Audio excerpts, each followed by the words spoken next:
Yo, what's up mga tropa peeps? Magandang araw po sa inyong lahat at welcome po dito sa aking vlog. Ngayon po, nako, nakita natin kagabi, trending ang paglabas nitong si alias Totoy.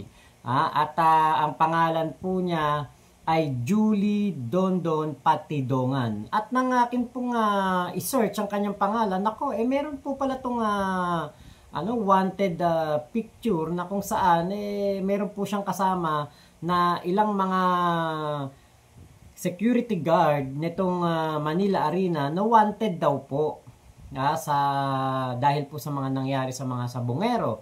Ngayon, nung nakita ko rin itong Julie Dondon Patidongan, na-curious ako. So sabi po kasi ay dating kumandidato itong mayor sa isang bayan sa Surigao. So nung i-check ko, naku, oo nga, meron nga. So nagtataka ako, bakit tinatakpan pa yung muka nitong si Julie Dondon Patidongan? Kilala na pala siya ng publiko noon pa. Kumbaga ngayon kasi meron po akong na parang nadinig na parang bagong batas na kailangan takpan yung muka. Pero dito sa issue kaya Julie Dondon Patidongan, na pagtanto ko, naku, matagal na palang alam ng mga Pilipino kung ano ang mukha nito, kung sino talaga to. At popular daw po ito doon sa Manila Arena dahil nga po sa kanyang kumbaga katayuan o kanyang status ng kanya trabaho bilang manager sa mga farm ni Atong Ang, at siya nga daw po ay head ng security nito pong Manila Arena. Ito po ang kanyang pahayag sa GMA News na kung saan po ay siya po ay na-interview for the first time, na pinakita po at sinabi po ang kanyang pangalan at pinakita rin kung saan itong lugar na ito. Meron akong idea kung saan siyang hotel na interview, pero sabi nga po ng GMA, ito po ay gwardyado na ng mga PNP personnel, kaya po hindi na po tayo mangangamba na baka meron pong mangyari hindi maganda dito kay alias Totoy o Julie Patidongan. Ngayon po, ito po yung kanyang interview, ipe-play natin at re-reaction na natin, putol-putulin natin yung kanyang salita. Reaction na natin kasi alam niyo po meron akong mga napapansin, meron akong mga na-obserba dito sa kanyang statement. Nakauna-unahang pagkakataon, pumayag na siyang ilabas ang kanyang tunay na pangalan.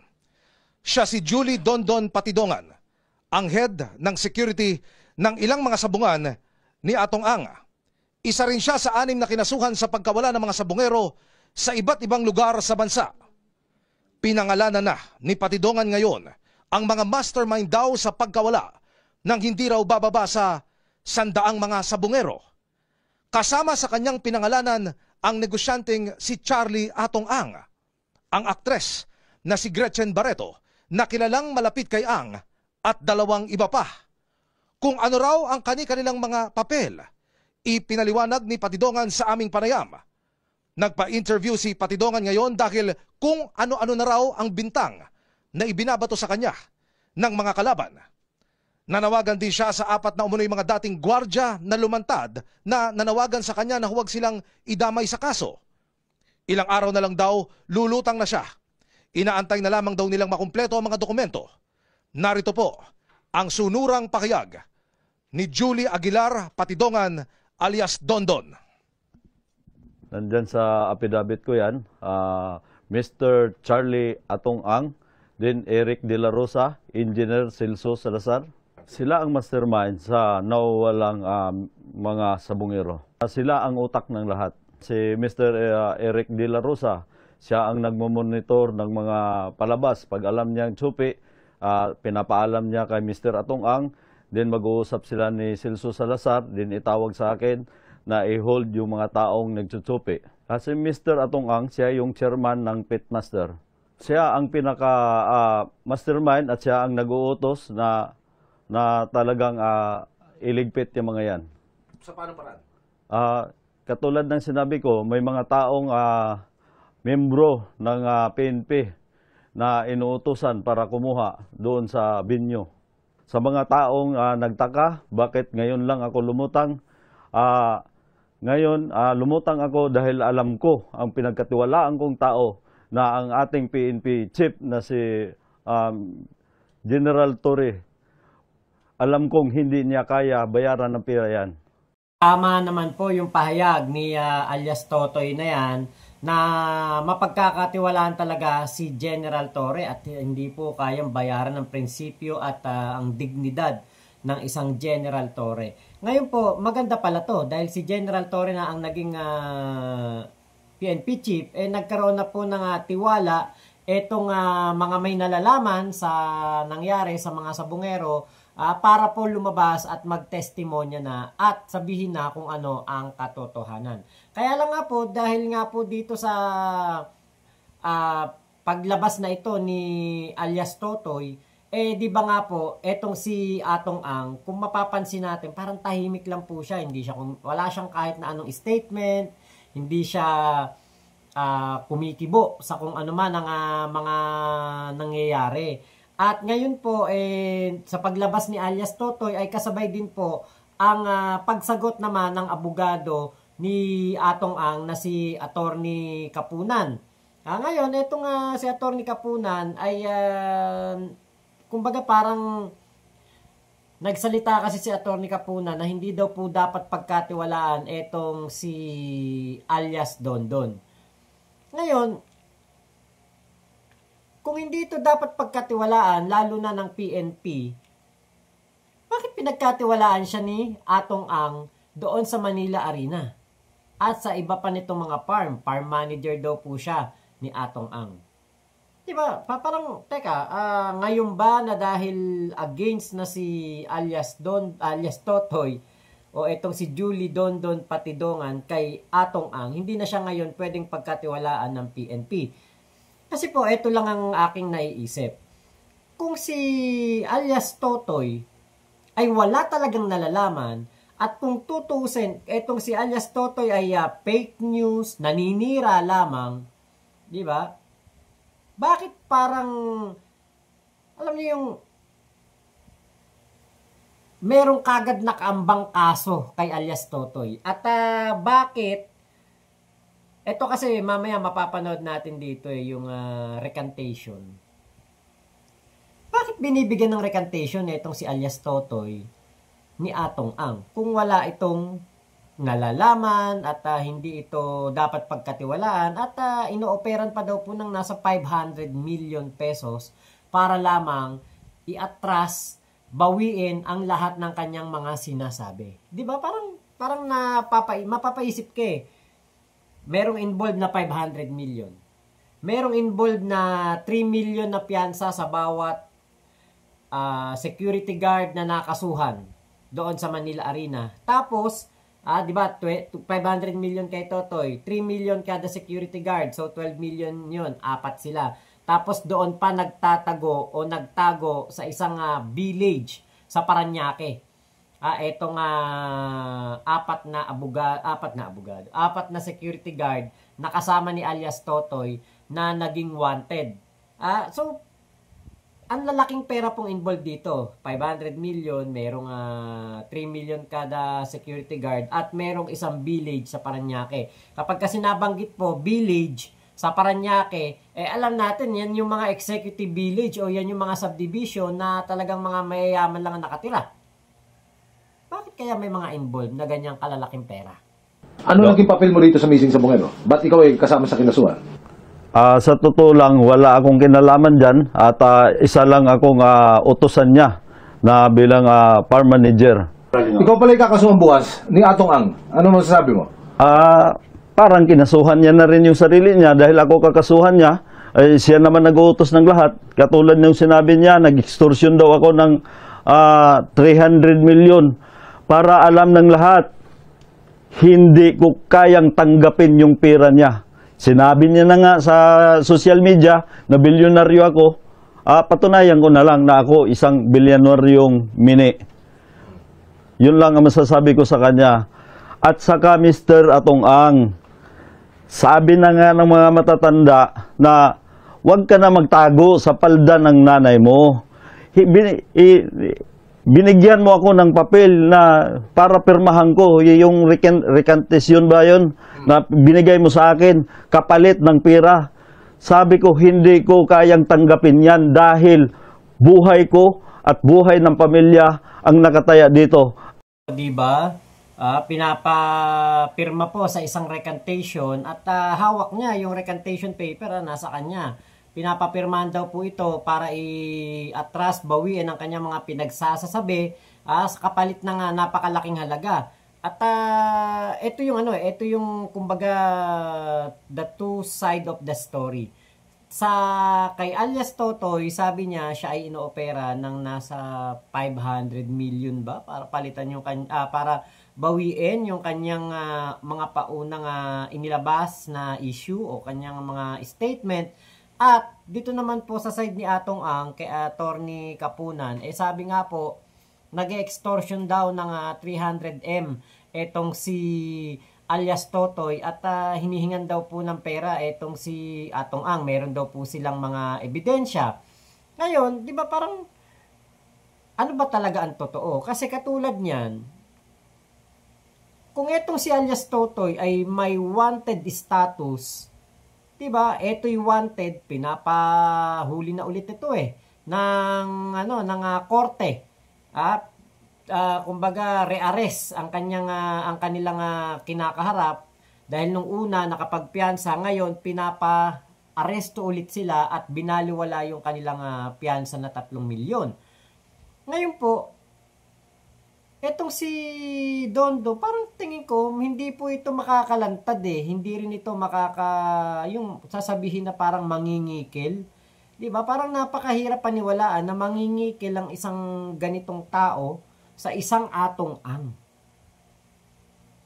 Diba? Parang napakalabo, parang napaka-imposible. Pero mo Atong Ang, napakayaman niyan at napaka makapangyarihan niyan, 'di ba? Kayang-kaya kang i-trace niyan kung nasaan ka, kung gagamit ka ng mga telepono number na pantawag, 'di ba? Kayang-kaya niyang i-trace yan at hanapin itong si alias Totoy. Kaya po parang napaisip ako nung sinabi ni Attorney Kapunan na nang e-extort daw itong si alias Totoy ng malaking halaga kay Atong Ang.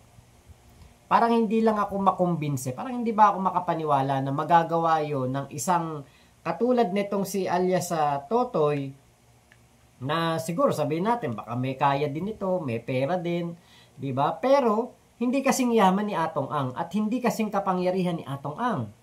O bakit ngayon ang etong si alias Totoy pa ang mang-e-extort? Kung tutuusin nga, di ba delikado na siya kung gagawin niya yun. Parang hindi lang po makapaniwala. Sa Bungero. Sino itong babaeng artista na ito? Yung artista na yan, walang iba kundi si Miss Gretchen Barreto. 100% na may kinalaman siya at gawa na lagi sila magkasama ni Mr. Atong Ang. Panawagan ko lang sa kanya para naman medyo maano siya, makipagtulungan na lang siya sa akin. Sa mahal kong presidente, BBM, sir, sana pakinggan mo naman yung mga pamilya ng namamatayan. Ito na yung pagkakataon na tulungan nyo ako. Dahil lahat ng sinasabi ko dito, walang kasinungalingan at walang pirang kapalit dito. Ano ang malabo mangyari? Ang makipagtulungan sa kanya, itong si Gretchen Barreto. Maaring baka po kasi ang ating Pangulo ay iniutos na lalima ng investigasyon at kumbaga bigyan talaga ng hustisya itong ating mga kababayan na sa Bungero. Pero etong kay Gretchen Barreto, tingin ko malabo po na makipagtulungan etong si Gretchen Barreto kay alias Totoy. Hindi, malabo yan. Hindi yan makikipagtulungan. At kumbaga, magse-safety yan. Siyempre, kung meron man talagang nalalaman etong si Gretchen Barreto, hindi siya kakampi kay alias Totoy. Siyempre, ang uunahin niyan ay kumbaga kasi magkasosyo yun ang mga napanood ko na video, kasosyo si Gretchen Barreto dito sa mga ilang negosyo ni Atong Ang. So kung yan po ay kumbaga may katotohanan na involved, sangkot si Gretchen Barreto, ang tingin ko siguro ay dahil nga etong si Gretchen Barreto dati ay naliling kay Atong Ang at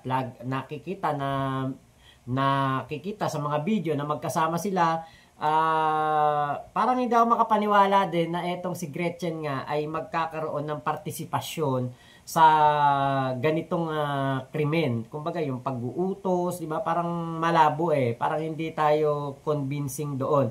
Siguro para na lang mapatunayan ni alias Totoy na may kinalaman talaga si Atong Ang, kaya pati itong si Gretchen Barreto ay kanyang kumbaga parang dinamay na rin sa kanyang expose. Hindi may iwasan dahil nga talagang nakikita natin, nagkalat naman sa social media na maraming mga video na kung saan si Atong Ang at si Gretchen Barreto ay magkasama. Yung nagyo-yoga si Gretchen Barreto, yung parang nagpa-practice si Gretchen kung paano humawak ng chicken, yung mga ganon, nakikita natin yan. So sana meron talagang ebidensyang hawak si alias Totoy dito sa kanyang mga binitiwan na salita na ito, lalo pat talagang pinangalanan niya na. Dahil syempre ang mga netizen po may mga speculations na, meron ng mga kumbaga naiisip kung sino etong mastermind, pero 'di ba wala namang sinasabi kung sino yung tinutukoy ni alias Totoy. Ngayon lang araw na ito o kahapon pala lang nasabi na si Atong Ang yung pinaka mastermind at meron pa pong parang 2 pa o 3 pa. So ang alias Totoy na ito ay wala pa rin pong testimonya at hindi pa rin po siya pumupunta doon sa DOJ. Wala pa po. Pero ayon po sa GMA ay pinoprotektahan na po ng PNP etong si alias Totoy. So meron ng coordination. At tingin ko wala nang atrasan to kasi kapag ganyan na ikay lumantad na etong si alias Totoy na kumandidatong mayor, makikita na yung mukha mo Alam na ng tao kung sino ka, di ba? So lalo ka ng kumbaga kung dati ay hindi alam kung sino si alias Totoy, ngayon nung nalaman na yung pangalan, abay napakadali pong i-search ng kanyang pangalan at makikita pa nga yung kanyang tarpaulin sa kanyang pagkandidato bilang mayor. So kailangan talaga siyang protektahan kay totoo o hindi ang kanya sinasabi, kasi yun lang naman talaga masasabi natin. Hindi pa natin alam kung totoo o hindi ang sinasabi ni alias Totoy dahil pwedeng si alias Totoy ay nagsisinungaling at si Atong Ang naman ang nagsasabi ng totoo, or 'di ba? Baliktaran. Pwedeng si alias Totoy talaga ang nagsasabi ng katotohanan at si Atong Ang naman ang nagsisinungaling. So malalaman natin 'yan sa mga darating pa na araw kasi tingin ko po ito dire-diretso na ito at kumbaga yung paglabas ni alias Totoy na ito na yung simula ng mas magiging masalimuot na mga pangyayari, mas kumbaga kaabang-abang kasi korte na to magkakaharap na sila sa korte, nagkakaroon na ng kasuhan, 'di ba? Ang hindi ko lang po nagustuhan dito sa kampo ni Atong Ang ay yung interview ni Attorney Lorna Kapunan sa 1PH ko ba yung napanood. Meron siyang mga kausap at parang sinisiraan nila si alias Totoy. Kumbaga para sa akin, dapat pumokus tayo doon sa kaso, doon sa issue ng mga sabungero. Hindi yung sasabihin na itong si alias Totoy ay meron daw kaso ng mga sexual abuse, parang ganon. Nakasuhan ng sexual harassment, meron din daw kaso ito ng murder, mga ganon. Kumbaga parang, teka po, di ba parang, hindi naman po yan yung pinag-uusapan natin. Ang pinag-uusapan natin, yung dito lang. Di ba? Hindi natin, kasi wala tayong pakialam kung ano yung pagkatao ni alias Totoy, kung sino si alias Totoy, kung ano ang kanyang ginawa sa buhay niya. Ang kailangan nating malaman dito ay kung ano ang kanyang tunay na partisipasyon, kung bakit siya ngayon lumabas para po linisin daw ang kanyang pangalan at para ipagtapat kung ano ang talagang nangyari sa mga sabungero. Diba? So, dun sa interview na kita ko parang dinidiscredit nila itong si alias Totoy, pero ako naintindihan ko syempre kailangan nilang gawin yan dahil kumbaga pag hindi naman nila ginawa yan, di ba, hindi kumbaga parang parang labanan niya ng mga ng mga si alias Totoy, may sasabihin, may isasagot etong kampo ni Atong Ang. So nabanggit din nga po doon na napansin din ng isang nag-i-interview kay Attorney Lorna Kapunan na bakit yung kanyang kliyente na si Atong Ang napakatagal na nahimik patungkol po dito sa issue ng mga sabungero. Kung tutusin, 'di ba, negosyo niya 'yon, lugar niya 'yon kung saan nawala itong mga to. So, bakit tahimik? Bakit hindi man lang kumikibo? At laging sinasabi ni Attorney Lorna Kapunan na meron daw 3 level ng kumbaga parang sa negosyo ni Atong Ang. Yung kumbaga itong sila alias Totoy nasa pinakamababa na parang admin sila ng mga sabungan, ng mga game farm. Tapos merong mga board of directors, merong mga kumbaga parang 3 level. At ito daw si Atong Ang kumbaga wala siyang direct na alam o pagkakaalam doon sa kung paano daw po kung ano yung mga nangyayari doon sa kanyang mga negosyo. Di ba parang napakalabo nun? Kasi ikaw may-ari, imposibleng wala kang alam. Nakikita natin na hands-on si Atong Ang sa kanyang negosyo. 'Di ba? Nakakapagsalita nga siya doon sa sa mismong ruweda, tawag ba 'to, ruweda, yung square. Doon nagsasalita siya mismo doon at katulad noon, meron siyang kumbaga parang nakakalaban na si Patrick Antonio, nag-aano sila na kumbaga parang sinasagot ni Atong Ang doon mismo sa kanyang event. O, 'di ba parang kumbaga visible si Atong Ang doon sa negosyo niya. Hindi pwedeng sabihin na walang alam o hindi alam ang mga nangyayari at kumbaga hindi parang siya, zero knowledge siya sa kung ano ang nangyayari doon sa kanyang negosyo. Kitang-kita natin maraming video diyan sa SOCMED na kung saan si Atong Ang ay visible sa mga event at sa mga kumbaga lagi siya nakikita din doon sa kanyang Manila Arena at iba pang mga sabungan na siya ang operator o siya ang may-ari. 'Di ba? So ito po ay malalaman natin ang katotohanan nito matagal pa. Matagal pa, hindi ngayong taon, hindi next year, maaaring baka nga hindi na presidente si BBM, hindi pa rin po tapos ang issue na ito. At eto, katulad niyan, syempre, dahil nabanggit nga ni alias Totoy na malakas ang tiwala niya kay General Torre, ganun din tayo mga Pilipino. Kasi nga po, nakita natin kay General Torre yung paninindigan at prinsipyo na dignidad ng isang PNP na hindi po talaga natutumbasan ng kahit magkano.